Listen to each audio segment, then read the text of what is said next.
rock and roll. Welcome back. Thank you for coming back. Welcome back to Jay's Rock and Roll Stories. I'm your host, Jay. I want to tell you something. I really dig doing this podcast. I really dig doing these episodes. So do me a favor. Whatever app you're using, Spotify, Apple Podcasts, iHeartRadio, whatever, give me 5 stars. You know, if you like it, give me 5 stars. Leave a comment. Email the show. Tell me who the hell you are. Who are you? All right? Let's get back into it. So this is going to be part 4 of Jim Gordon. This is the end. And oh my God, this book was hard to read. This is a story that you've never heard, and this is insane. And I'm done. I'm so happy to be done reading this book. So, the last thing we mentioned was that, you know, he wanted to see Led Zeppelin. The voices say he can't. Amy, his daughter, broke her leg. So, at the same time, he is supposed to be on the road, or to check in to get on the road. He's going to be drumming with Hall & Oates, 1978. And he calls the manager, Martin, his last name is Martin, who's putting together the tour. And he says to Martin, send me my drums back to LA, please. Martin's like, no, you need to be here in 2 days because we're starting and we need to rehearse. We're going to start in 5 days. And he's like, no, send me my drums to LA, please. Because the voices are telling him you don't, no drums. So he gives in and he sends the drums back to Jim. And then Jim calls his office telling like his secretary saying, I'm not going on the tour and please tell Martin, do not call me. No, of course Martin calls him like, what the hell's going on, Jim? I'm not going on tour with you. So Martin just hangs up. He's got to find a new drummer. The voices are telling Jim, you can't go drum for Hall & Oates because you didn't do a good enough job with the weeds in the backyard. Yeah. Okay. So he doesn't eat. He misses projects because the voices won't let him drum anymore. His mom leaves him a letter and she's concerned about his behavior. The voices are now telling him that, he did a lousy job on the hill and he's not getting all the weeds done. And now he hears his Aunt Thelma's voice saying, dirty, dirty, dirty. This house is dirty just like you. So now Aunt Thelma's tormenting him. So he phones this guy, Dr. Arbach. Who was a psychiatrist who was suggested to Jim. And it's he meets with this doctor, and it's the first time that he really, really lays out all of his entire delusional system. That's what's going on. And the doctor checks him into the Van Nuys Psychiatric Hospital, where they see all the signs of anorexia. They diagnose him with psychotic depression, severe depression, and suicidal ideation.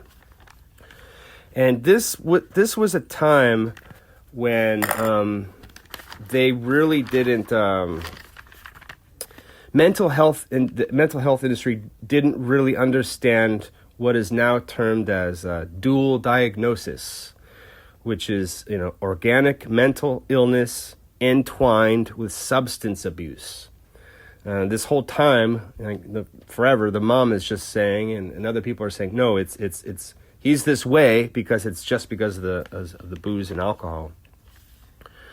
So the book explains that his family were his tormentors, and he could hear their disapproving words towards him through anything, really. It could be communicated through spoken commands that he hears in his head. It could be through nonverbal signs coming from television, from people's motions, just strangers moving around, facial expressions, And the chief tormentor of the voice is the harshly critical one. The dismissive, discouraging is Osa, the mom, his mother, and but she is his only friend. And Osa comes to visit him in the hospital, and they allow Jim. This is amazing. I don't see why they should permit this. They allow him to leave to go spend some time with his mother on the weekend. I don't know. I would figure you'd just have a little break from that. But so nothing helps Jim. Nothing is working, and he checks himself out of the hospital. And he does continue seeing Dr. Auerbach. One time he misses an appointment with Auerbach, so the Dr. Auerbach calls his mom, and she finds him slumped on the floor. He's unconscious from attempting suicide with sleeping pills. Jim is readmitted to the hospital, where he apologizes to Dr. Auerbach, and he explains that the voices don't care whether he lives or dies.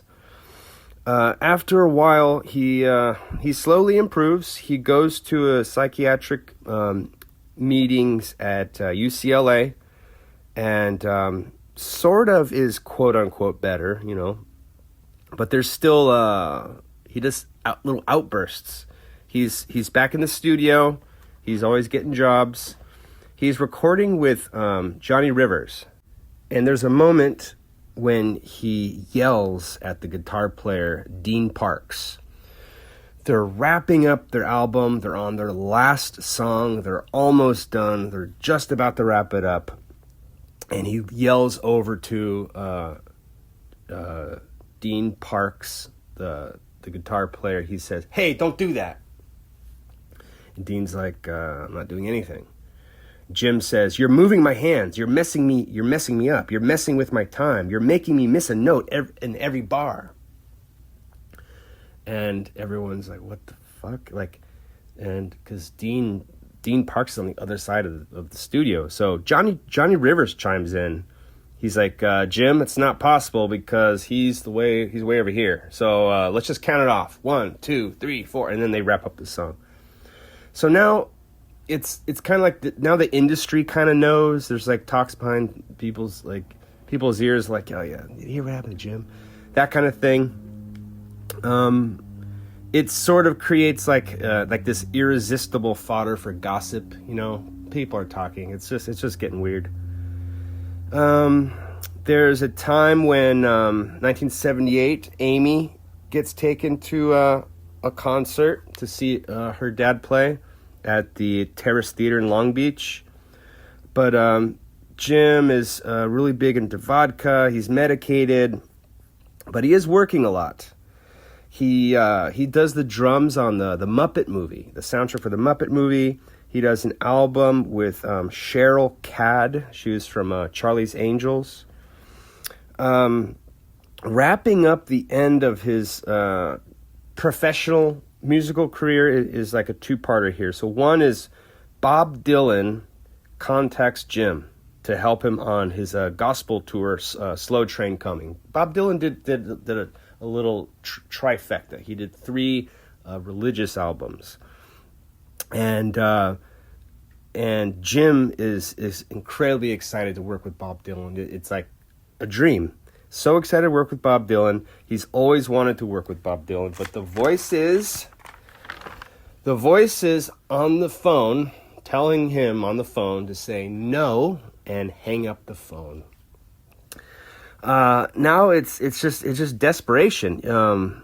You wouldn't let me play with Bob Dylan. I have to find something to let me back into the industry. Like you can't take this away from me. That's where this is going right now with Jim.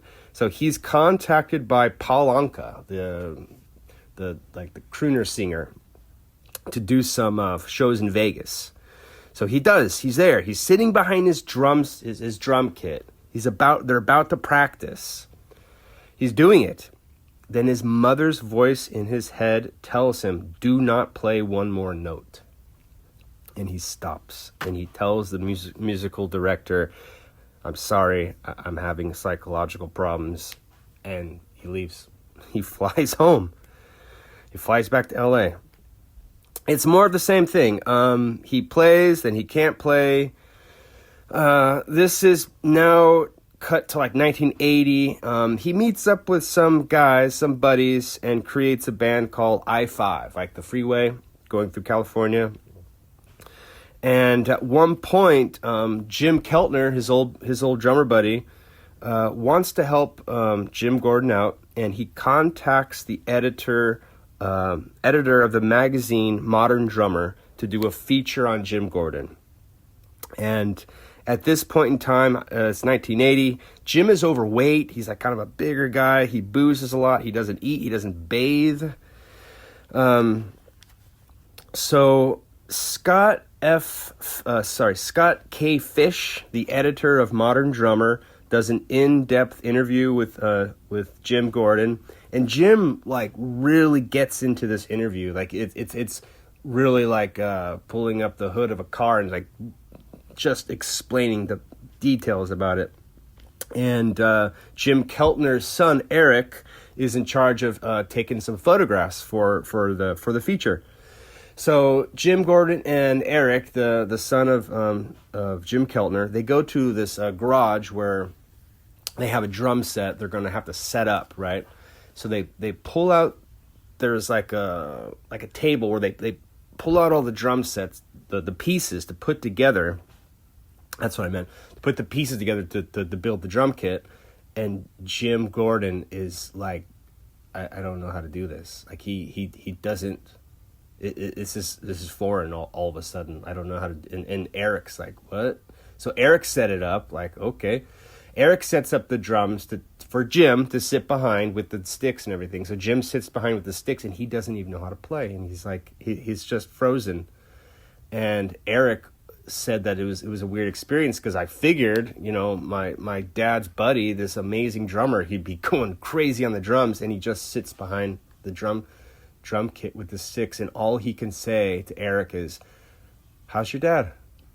How's your dad doing?" Like that. Like it's just like this awkward. So this is 1982, and he checks into a hospital again. This is his 14th admission since April of 1979. And he tells the doctors that he's dying of hate and the world is falling apart.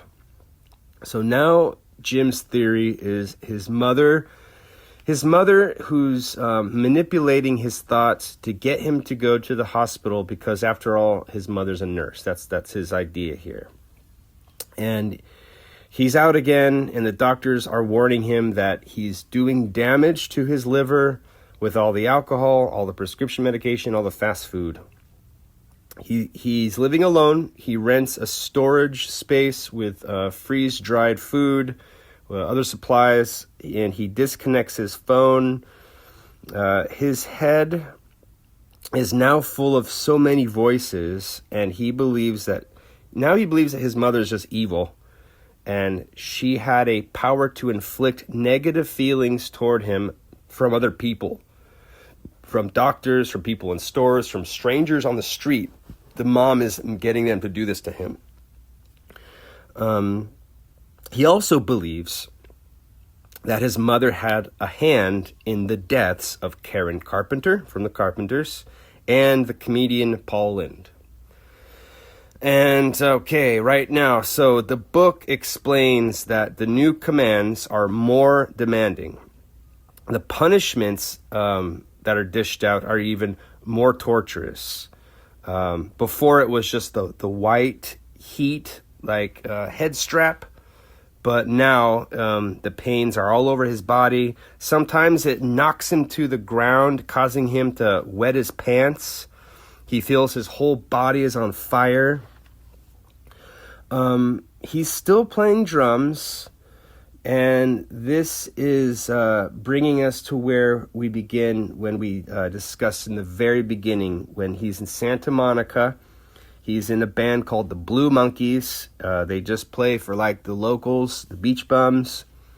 They do 3 sets a night, which is incredibly exhausting for the guy. The drums are helping him, but he is completely lost. He really can't tell reality from his paranoia and his pain. The voices are saying, throw away your gold records.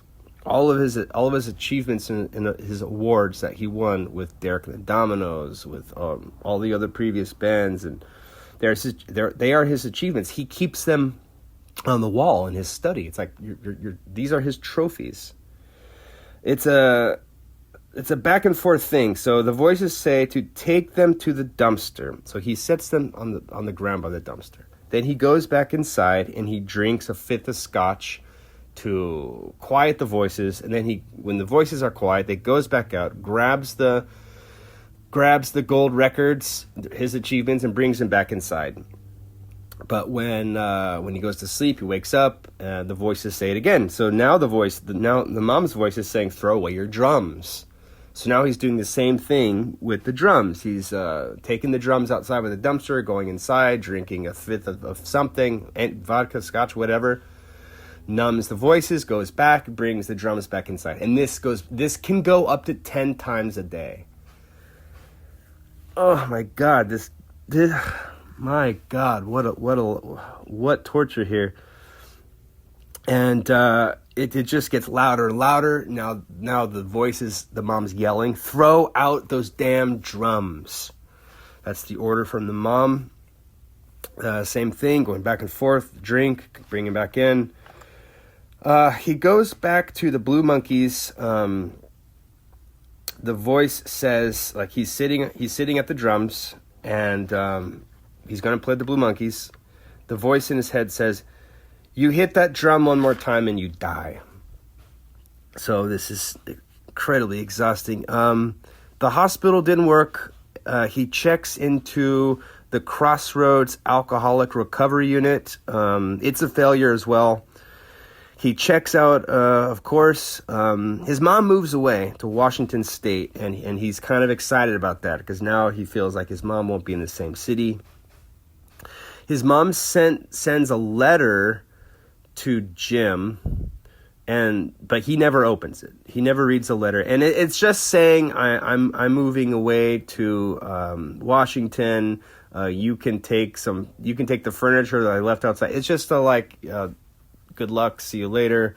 I'm gonna go live in Washington now, and so he doesn't read the letter, but that's what it said. His brother sends him a letter. His brother sends Jim a letter explaining that mom is moving, and he's reading this news from the brother's letter, and he hears his mother's voice in his head saying, "You're gonna have to kill me."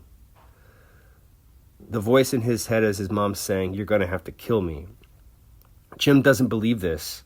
It continues. It's an endless loop, followed by the white heat pain. He drinks himself to sleep. The morning he wakes up, the voices are returning. Jim Gordon is crawling on the floor crying. "I can't stand it. I've done everything. Leave me alone. I've thrown everything away." Now clearly in his head, he hears his mother, "Why don't you kill me? Why don't you just go ahead and do it?" Now he hears his ex-wife's voice in his head saying, "You're going to have to do it. You have to kill her. Go on and just do it." Osa speaks again, "Kill me, kill me. You're going to have to kill me. You're going to have to do it." So Jim decides he must follow the orders, or else the pain sets in. The pain will set in even worse. He calls his mother Osa on the phone. Osa's freaked out about this, and it's a strange, scary conversation. She writes down the conversation. This is 9:30 p.m. "Hello, is this Osa Gordon?" "Yes, this is Jim Gordon." "Hi, Jim, how are you?" "Not good. If you don't stop bugging me, I'm going to have to kill you." "Is it because I sent you a letter saying I was moving? I didn't read your letter. You better leave me alone. I sure will, Jim. I will leave you alone. Then he hangs up the phone. Okay, she calls the police and begins to take out a restraining order on the guy. The strange calls continue. The same thing. Stop bugging me, Mom. Stop torturing me, Mom. Like she's like, I don't know what the fuck is this guy's talking about. The book explains that Jim, quote unquote, gives in, and he feels relief. He hears the voices say that, the voices tell him, well, you'll get 22 years in prison, but you'll be okay. He grabs a hammer and he grabs an 8-inch kitchen knife. And he looks up his mom's address in Washington. So he goes there. And she's not there. And he just drives and sits and drinks vodka. Then he goes back around 10:50 p.m. He knocks on her door, and then you can hear her say, "Come in." Door's unlocked. He goes in. She's sitting in like a recliner watching TV, and he says that he feels good to see her. He feels relief from the trance for a second. He wanted her to talk to him, but out of all the voices were in control. They all spoke as one through Jim's mouth. I'm going to kill you. She gets behind her chair to hide from the guy. He strikes her on the head 4 times with the hammer. This is his own mom. She does not lose consciousness, but she falls to the floor. He then grabs the knife and averts his face as he stabs her 3 times with the knife in the heart. Osa dies instantly. Thank God. Poor woman. The knife pierces her aorta, and the 3rd stab was so forceful that the blade of the knife sticks into the floor. This is his own mom here. He leaves the knife protruding from her chest. He walks out of the house to his car. Not run, but he just walks out. A neighbor heard all the screaming and I saw him leaving to his car. So she calls the police and reports it. And the police come and they find her body, and she's covered in blood and she's dead. And Jim left he went to a few different bars. He went to one bar, I think he drank a bunch of Long Island iced teas, and went to another bar, had a couple margaritas, but nothing's helping. He thought it was gonna, he'll be fine now. The police, when they're in there, they find Osa's journals, and they find the notes about the phone calls.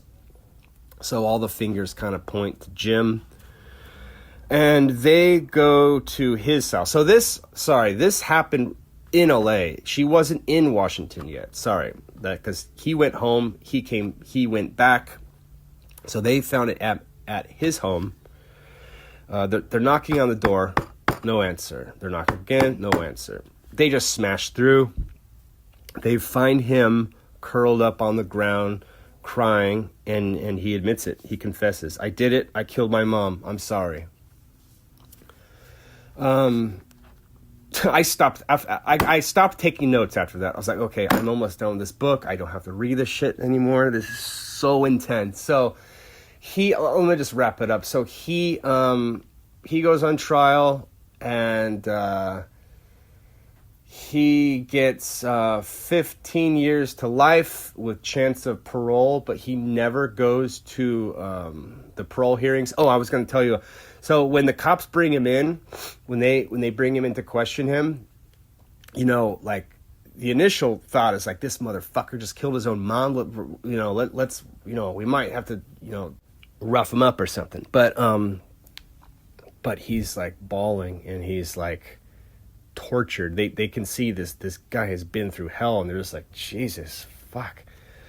So he goes to prison with 16 years to life, and chances for parole, because he is insane. He's diagnosed as schizophrenic, but he never goes to the parole board. He never goes to the parole meetings, the parole board.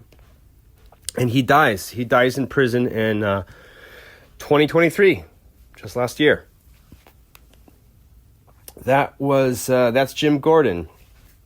It's a horrible, horrible story. Such a tortured man.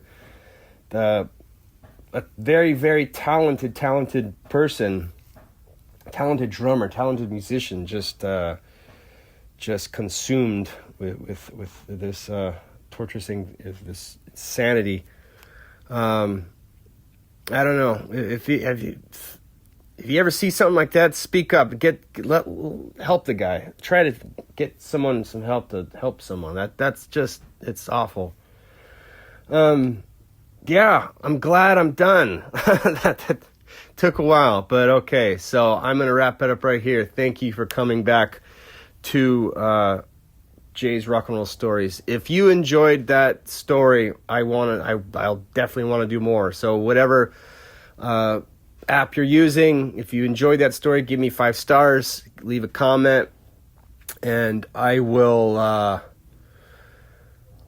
talk to you next time. We got a different project we're gonna do. We're gonna do something happy. All right. So thanks for sticking around, and I'll see you later.